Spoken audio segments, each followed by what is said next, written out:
en nuestro habitual espacio con Pablo de la Iglesia, naturópata, escritor especializado en temas de salud, hoy para charlar de la espirulina y además cómo desintoxicar y perder peso con espirulina. Pablo, buen día, ¿cómo andamos? ¿Qué tal, Beto? Buen día, ¿cómo estás? Un saludo para vos, para toda la audiencia. Muchísimas gracias, Pablo. Y bueno, tenemos por delante un montón de preguntas para hacer, pero considero que deberíamos arrancar preguntando qué es la espirulina, ¿no? Perfecto, perfecto. Mucha gente piensa que la espirulina es un alga, pero no es un alga, es una bacteria. Ah, ¿no? Es una bacteria, pero es una bacteria muy especial, Beto. Es lo que se conoce como cianobacterias. Vos como ecologista algo habrás escuchado de las cianobacterias. Si querés mencionarlo, el tema vale la pena para hacer un buen análisis. El verdín del lago son cianobacterias, ese verdín que uno ve a veces cuando se va a bañar ahí en arroyos, ahora se están viendo en ríos, arroyos, que antes se veía solamente en el lago. Es como que ha avanzado demasiado y bueno, se está alimentando también, entre otras cosas, que es una de los principales nutrientes que tienen estas cianobacterias de los fertilizantes químicos, ¿no? Exacto, porque a eso quería llegar, ¿no? La vía de ataque con estos procesos contaminantes es seguir pateando la pelota para adelante, porque en realidad las cianobacterias contaminantes crecen en los lagos eutrofizados, es decir, que se han contaminado con nitrógeno, con fósforo, por los contaminantes químicos o por otras formas de contaminación. Bueno, la espirulina también es una cianobacteria, aunque no produce cianotoxinas como otras bacterias, pero sí, si un lago se contaminara con espirulina, la espirulina puede favorecer el crecimiento de otras cianobacterias. Las cianobacterias, Beto, no son malas, son un recurso de emergencia que tiene la naturaleza. Cuando un lago comienza a perder oxígeno, las cianobacterias lo que hacen es reponer el oxígeno.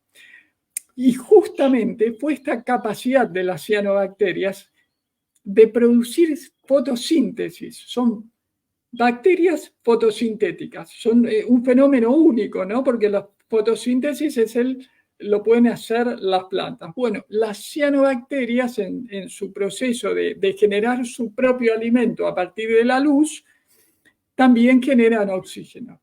¿Qué pasa? Cuando se contaminan los lagos y las cianobacterias se reproducen mucho, las cianobacterias de arriba viven porque están en contacto con el sol, pero las cianobacterias de abajo comienzan a morir y todo eso genera un proceso de contaminación que implica un ciclo de contaminación y descontaminación bastante largo que los humanos no comprendemos, ¿no? Porque somos explotadores seriales de la naturaleza. Lo que hay que dejar de hacer es de descontaminar los lagos. Esto como curiosidad, ¿no? Por un poco para empezar a pensar, Beto, que las cosas no son buenas o malas. En la naturaleza todo se trata de equilibrio. Es como que hay un gran ecualizador que va acomodando los sistemas para que puedan seguir funcionando a pesar de los seres humanos también. Bueno, este maravilloso mecanismo que posibilitó la vida en la Tierra, Beto, son bacterias súper ancestrales que fueron pioneros en la población, en la colonización de vida en la Tierra. Así que imagínate la importancia que tienen y lo bien adaptadas que están las cianobacterias a la vida en este planeta. Bueno, eso es la espirulina, no es un alga, es una cianobacteria que tiene unas particularidades excepcionales, ¿no? Hoy vamos a hablar de la espirulina para desintoxicar y perder peso, pero se ha investigado en muchísimas áreas de aplicación, como el deporte, la salud inmunológica, la salud de la piel, etcétera, etcétera. Eso es una presentación rápida y en contexto de nuestra querida espirulina.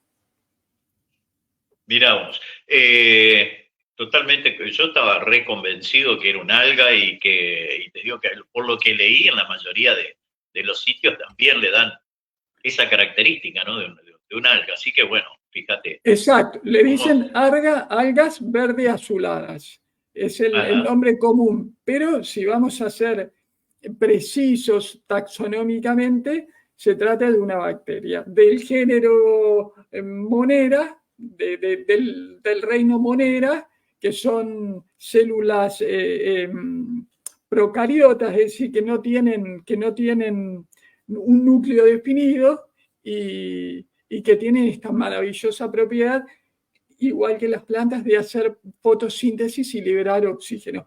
Por eso se habló mucho también de la espirulina, que es un gran alimento que muchas veces nosotros llamamos superalimento para hacer enojar a los profesionales serios de la salud, entre comillas, y que, por ejemplo, en zonas fértiles, infértiles, donde no se puede producir alimentos, la espirulina, con muy poca inversión y con muy pocos recursos, puede representar una fuente extraordinaria de alimentación. Esto se investigó mucho en los 90, incluso la Organización Mundial de la Salud, cuando todavía tenía margen para trabajar en la salud, pequeño, pero había un margen, recomendó mucho la espirulina como un alimento en lugares donde hay desnutrición. Se necesitan unas piletas, agua y cuidados mínimos, y la espirulina funciona. Por supuesto, hay que conocer la técnica,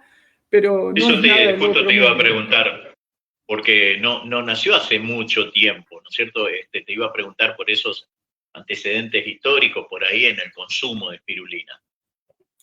Bien, bueno, más allá de su evolución omnipresente con la vida en el planeta, en los antecedentes más lejanos de consumo de espirulina se dan en África y en América, con los incas y con los aztecas, ¿no? Por ejemplo, nosotros consumimos espirulina a razón de 3 gramos, 6 gramos, 9 gramos, como si fuera una dosis muy grande, pero los aztecas y los incas hacían tortas de espirulina y comían esos. Especialmente, por ejemplo, los correos, en la civilización azteca, los correos, o lo que llamaríamos los carteros actualmente, corrían de un extremo a otro del país llevando encomiendas, llevando cartas, y los alimentaban con espirulina para que tengan una respuesta física por encima del promedio. Y lo mismo en África, en la zona del lago Chad, donde se recoge la espirulina, la consumían mucho, juntaban la espirulina, la secaban en la arena al sol y después hacían tortas como un alimento especial o como un alimento terapéutico que comían en grandes cantidades, ¿no? Es decir, la espirulina, más allá de ser un suplemento de mucho valor para nosotros por nuestra alimentación desequilibrada, para otras culturas era un alimento común, como podría ser la lechuga y el tomate o las papas al horno. Claro.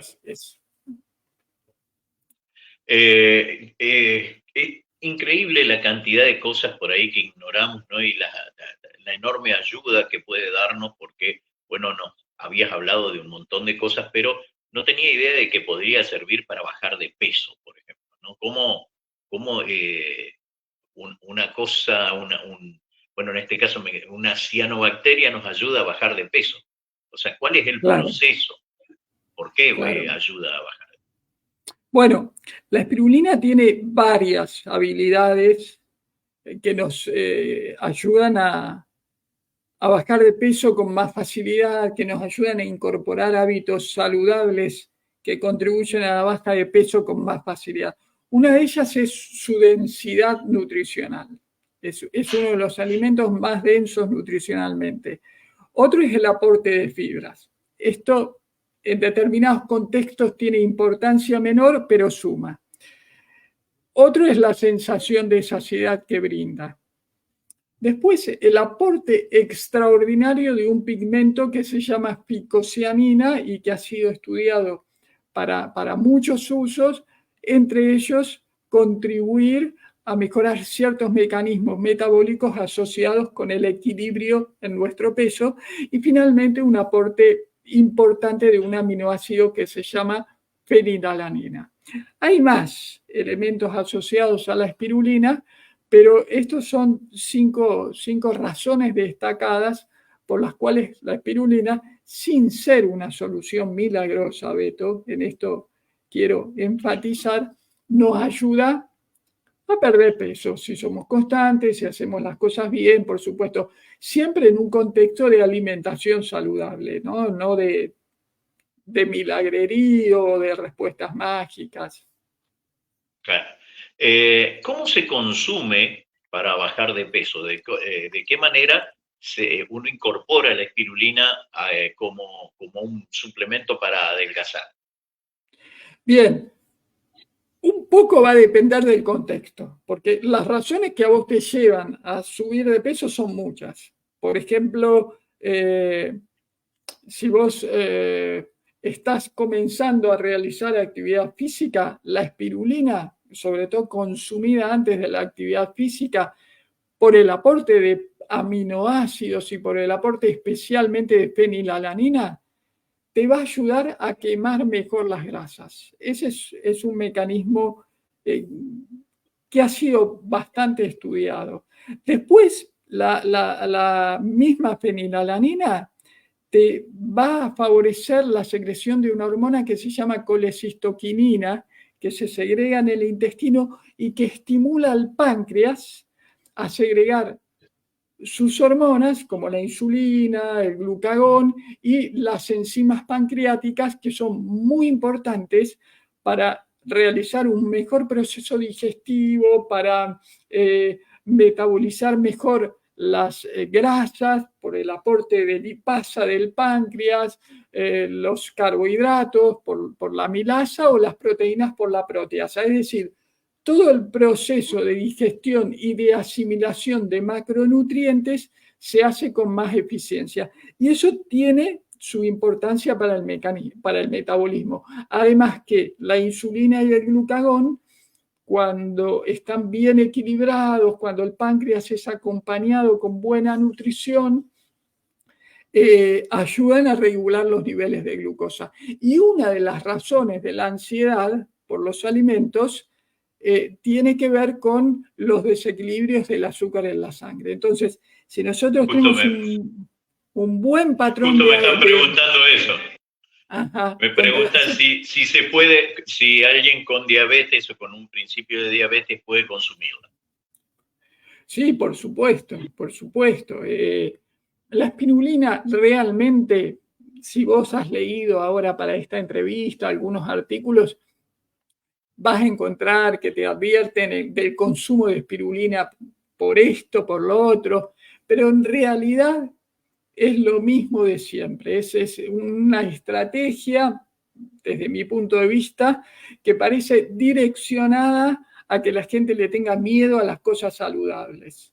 Y que por otra parte vaya y compre sushi hecho con salmón transgénico en piscifactorías intensiva sin ningún problema. La espirulina es maravillosa para los diabéticos. ¿Por qué? Porque los diabéticos tienen que cambiar su estilo de vida, tienen que mejorar su alimentación. El primer principio para tener una estrategia útil, sobre todo en un caso en el cual la diabetes es incipiente y se puede revertir, es la alimentación. Y la espirulina facilita muchísimo porque te brinda sensación de saciedad en el sentido de que por un lado te ayuda a equilibrar los niveles de azúcar en la sangre, pero por otra parte, Beto, la ansiedad por los alimentos muchas veces es un llamado del organismo buscando alimentos que satisfagan algún déficit nutricional. Para nosotros es muy difícil decir, uy, me falta hierro, el cuerpo me está diciendo que me falta ácido gamma-linolénico o un poquito de clorofila me vendría bien. Y vos incorporás un superalimento como la espirulina y de alguna manera estás tocando muchas teclas que hacen al buen funcionamiento del cuerpo. Esa es la densidad nutricional de la que hablamos con la espirulina, que vos la consumís para una cosa, pero tiene efectos en múltiples áreas de tu salud, ¿no? Y el diabético tiene que cuidar su sistema circulatorio, tiene que regular el azúcar en la sangre, tiene que comer sano, tiene que hacer deportes. Y todos estos escenarios, la espirulina tiene algo que decir para mejorar los resultados. Pablo, ¿qué es la densidad nutricional con la que se asocia la espirulina? Bien, un alimento se considera que es denso cuando aporta muchos micronutrientes, es decir, vitaminas, minerales, ácidos grasos esenciales de un valor extraordinario, como es el caso de la espirulina, algunos aminoácidos libres de gran valor, y tiene una baja carga de grasas, de carbohidratos y de proteínas. A ver, no es lo mismo comer una proteína vegetal que una proteína animal. La proteína animal es más sucia, le da más trabajo al cuerpo para metabolizarla, por más que sea completa, como dicen habitualmente, la proteína animal viene asociada a grasas saturadas, viene asociada a ácido úrico, y debe descomponerse en el cuerpo para transformarse en aminoácidos y después el cuerpo forma sus propias proteínas. En la espirulina, la proteína es densa, el 60% de la espirulina es proteína, pero viene en forma de aminoácidos de muy fácil asimilación. Entonces, si bien tiene una carga proteica alta en relación a los micronutrientes, el proceso de metabolización de la espirulina es limpio, es impecable. Es decir, no deja residuos, no genera gastos adicionales de energía, como puede ser la carne, el huevo. Por eso, siempre insisto, comer carne no hay problema, comer proteínas de origen animal no hay problema, pero no consumirlas en cantidades elevadas. Eso sería un registro de salud bastante equilibrada. Después puede estar el que dice, no, mejor no comer proteínas animales, y ahora están los otros que te dicen las proteínas animales son el alimento perfecto, pero todo eso es muy discutible, viene muy cargado de contradicciones. Si vos consumís proteínas de origen animal con moderación, vas a estar en un punto que Dios sabe si será el óptimo, pero que se acerca a lo que es fisiológico. Bueno, la espirulina fisiológicamente te brinda muchos nutrientes, y al cuerpo le genera muy poco esfuerzo metabolizarlo. Eso es una característica de un alimento muy denso nutricionalmente, donde todos son beneficios y no hay contradicciones a la salud. ¿Y por qué brinda? Hoy decías que la espirulina te daba como una sensación de saciedad. ¿Por qué lo hace? O sea, si se toma muy poquito, estamos hablando de cucharaditas. Exacto. Si yo no tuviera en cuenta este aspecto, te diría lo que dicen algunos especialistas, por el aporte de fibra. Claro, cualitativamente el aporte de fibra en la espirulina es muy alto, pero cuantitativamente, en relación a lo que nosotros consumimos, no tiene significado para. Si vos lo que te preocupa son las fibras, comete una ensalada, comete unas legumbres, o un cereal integral. Pero otra de las razones por las cuales brinda sensación de saciedad es la densidad nutricional. Y entre esos alimentos, entre esos nutrientes densos nutricionalmente, está la fenilalanina, un aminoácido esencial que tiene esa característica, ¿no? Brindar sensación de saciedad. Esta es la razón por la cual, por ejemplo, vos comés churrasco y ensalada, o pescado al horno, o un omelette, sin combinarlo con otras cosas, es decir, mucha proteína animal, y vos te sentís bien. En mi caso, yo si como proteína animal puedo estar 24 horas sin comer tranquilamente. Ahora, ¿por qué? Porque estos alimentos tienen fenilalanina, entre otros mecanismos, ¿no? La espirulina te brinda fenilalanina de una forma mucho más limpia que las carnes. Entonces, no es que te estoy invitando a no comer carne, pero si vos querés bajar el consumo de carnes, el consumo de lácteos, el consumo, y le pones un poquito de fenilalanina, tal vez no llegues a compensar las proteínas por una cuestión cuantitativa, pero sí te va a dar sensación de saciedad. Lo mismo que si comieras un buen plato de proteínas, un plato consistente, ¿no? A ver, Beto, no es que una cosa esté mal y otra cosa esté bien. Vos como operador de radio lo vas a entender con esta metáfora. El cuerpo tiene un gran ecualizador y según lo que vamos comiendo, lo que vamos haciendo, va ajustando la botonera para que la homeostasis se mantenga dentro de cierto rango de equilibrio. Bueno, un alimento como la espirulina, sobre todo cuando estás a dieta, una dieta estricta, o querés hacer un ayuno, un semiayuno, un ayuno intermitente, y no tenés muchos conocimientos de nutrición y podés correr el riesgo de tener alguna carencia nutricional, la espirulina te brinda un rango más amplio de armonía que en medicina llamamos homeostasis. Es decir, te da mayor margen de error para que la sinfonía siga sonando. Eso es una maravilla. ¿Qué es un ayuno? Porque recién justo tocaste el ayuno y digo, ¿qué es un ayuno con espirulina? ¿Se puede hacer, por ejemplo, como para desintoxicar el cuerpo, un ayuno estrictamente de espirulina o cómo se hace? Bien, un ayuno, hablando con propiedad absoluta, es la supresión de consumo de cualquier alimento menos agua, infusiones de hierbas y una infusión de stevia, que es una infusión de hierbas, pero es lo que te permite de alguna manera consumir algo dulce, ¿no? Tranquilizar la mente consumiendo algo dulce.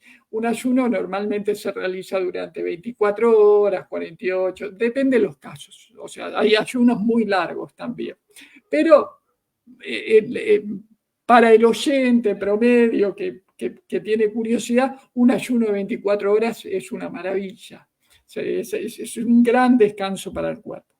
La diferencia con el ayuno de espirulina es simplemente que agregamos espirulina. Y al incorporar un alimento con una gran densidad nutricional y con un pequeño consumo, como vos decías recién, es decir, podemos hacer un ayuno de espirulina y agregarle una cucharadita de espirulina al agua 3 o 4 veces por día. Y ahí estaríamos consumiendo 10, 12 gramos de espirulina. Esto te va a dar una cierta sensación de saciedad que va a hacer que tu ayuno sea más fácil, sobre todo si no estás acostumbrado, y también va a evitar una posible carencia. A ver, Beto, nadie va a tener una carencia nutricional por no comer 48 horas o 72, incluso una semana. Pero ronda por ahí el miedo y hay que contemplar los miedos de la mente porque son muy poderosos. Ahora, eso es un ayuno de espirulina. Después está el semiayuno, que es una forma más fácil de desintoxicar el cuerpo, en la cual además de espirulina podemos incorporar jugos verdes, especialmente jugos de hortalizas. Entonces, esto es un ayuno muy fácil que al cuerpo le genera muy poco esfuerzo digestivo y esto favorece que el cuerpo se ocupe de otras cuestiones. Digamos, si vos le sacás el esfuerzo digestivo al cuerpo, lo que puede hacer el cuerpo es sacar la basura debajo de la alfombra, y una vez que saca la basura que está ahí acumulada debajo de la alfombra, ordena la casa, tapa las grietas, mientras el cuerpo está concentrado en digerir una comida y otra, y otra, y otra, y otra, prácticamente no tiene energía para otra cosa, simplemente mantiene el orden como para las visitas, ¿no? Lo que se ve, ¿viste? Ordenas el living y ya está. Después la Se entiende pieza, perfecto. bueno, eso sería el gran beneficio del ayuno. Que también, Beto, hay otra variante, que es el ayuno intermitente, que hemos hablado acá, ¿te acordás? Sí. ¿Esa tiene alguna ventaja, el ayuno intermitente? ¿O en realidad como ventaja sería solamente que vos podés tomarte licencias, No, el hacer por ayuno durante intermitente, algunas horas? claro, el ayuno intermitente lo que busca es darle una ventana, una pausa digestiva al cuerpo, normalmente de 16 horas, y después comes durante 8 horas. No es algo del otro mundo, porque normalmente en lugar de estar 12 horas sin comer, solemos estar 8, 9, 7. Es decir, es aumentar un poquito el ayuno. Bueno, mucha gente que hace ayuno intermitente, la primera comida del día que hace es café con aceite de coco. ¿Para qué? Para prolongar esa ventana sin comer. Es decir, si bien estrictamente vos rompés el ayuno, con un café y con un aceite de coco, la mayoría de los beneficios del ayuno los prolongás. Es decir, y vos estás un tiempo sin comer y le das al cuerpo más tiempo para que haga la limpieza profunda de la casa. Bueno, en esa primera comida, entre comillas, en lugar de hacer café y aceite de coco, podemos hacer café y espirulina. Y probablemente, aunque no hay estudios científicos, probablemente, que yo sepa, probablemente el resultado sea mejor, porque el aceite de coco cubrís un solo aspecto que son las grasas. Con la espirulina cubrís las grasas con ácidos grasos de primera calidad en forma de ácido gamma-linolénico que no se encuentra en la naturaleza y que da para un programa aparte, con aminoácidos libres y sin carbohidratos, que es lo que se intenta evitar de verdad. O también puedes tomar el café con aceite de coco y con espirulina. Y eso te permite alargar el ayuno intermitente 2 horas más, 3 horas más, 1 hora más, depende de los casos. Cuanto mejor está el metabolismo, más fácil es hacer ayuno. Y cuanto peor está el metabolismo, más difícil es. Por eso, una persona, por ejemplo, que tiene diabetes y que controla mal el azúcar, que tiene obesidad, que es sedentaria, en vez de hacer un ayuno estricto de agua e infusiones, puede hacer un ayuno de espirulina y jugos verdes. Esto es mucho más fácil, lo va a sobrellevar mejor, le va a ir ayudando a organizar la ecualización orgánica y después puede hacer algún ayuno, un semiayuno o un ayuno intermitente más estricto, más riguroso. Muy bueno. Realmente notable, no conocía, o sea, sí, había oído nombrar la espirulina, la habíamos nombrado en varias ocasiones como algún complemento nutricional, pero no sabía que podías hacer un ayuno y que podía colaborar de manera significativa al aportar esa saciedad que muchas veces es lo más difícil para hacer un ayuno, ¿no? Cuando uno está acostumbrado a comer entre líneas. Entonces, bueno, si no tenés sensación de saciedad, estás tentado a pasar por la heladera cada rato, ¿no? Entonces, en este caso, ayudaría bastante y bueno, y además, ya de por sí, al tener mucha fibra, estaría también eh, agilizando el sistema digestivo, expulsando también materia fecal de manera más frecuente. Estimo que esto también podría trabajar, por lo que nos contaste, como algún suplemento, como algún pequeño laxante. Sí, No eso tanto, puede pero bueno. ser más o menos significativo según los casos. Por ejemplo, una persona que lleva una alimentación basada en vegetales ya consume mucha fibra y en términos cuantitativos el aporte de fibra de la espirulina no va a ser significativo. Cuando haces un ayuno dejas de comer fibra y es importante mantener la regularidad intestinal. Entonces la espirulina sí te puede ayudar. O por ejemplo en niños que comen muy mal. Supongamos que hay ahí unos padres que nos están escuchando y dicen, qué mal le damos de comer a nuestros hijos, comen harina, comen azúcar, comen golosinas, no comen frutas, no comen verduras.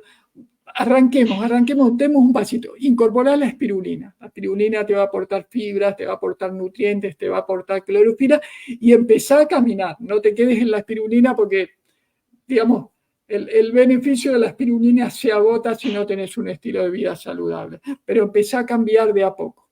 Ahí sí, por ejemplo, la fibra de espirulina es valiosa. Y realmente, Beto, recién empezamos a hablar de los beneficios de la espirulina y sobre todo de los consejos adicionales que disparan, ¿no? Porque no es que estamos vendiendo un alimento milagroso, sino un buen alimento para impulsar un mejor estilo de vida. Si a la gente le interesa que profundicemos en el tema, es la espirulina en los deportistas, la espirulina y la inmunidad como antioxidante, como antiinflamatorio, un montón de visiones muy interesantes que nos puede inspirar la espirulina como primer paso para hacer un cambio real, profundo y sustentable. Tal cual, tal cual. Gracias, Pablito. Muy buena el aporte. Yo creo que hay mucha gente que por ahí le dificulta hacer una dieta o un ayuno muy largo. Con esto por ahí tiene una herramienta. Y bueno, y además al incorporar más fibra seguramente ayudará a ir disminuyendo también los kilos que muchas veces pesan, ¿eh? Ahí exacto. Te lo digo por experiencia.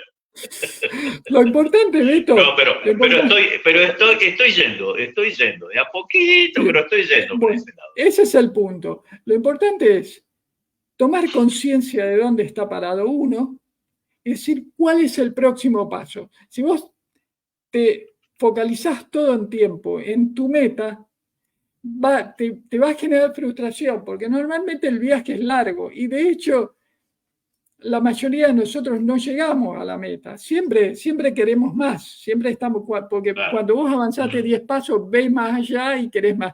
Lo importante es estar en el camino, la dirección correcta.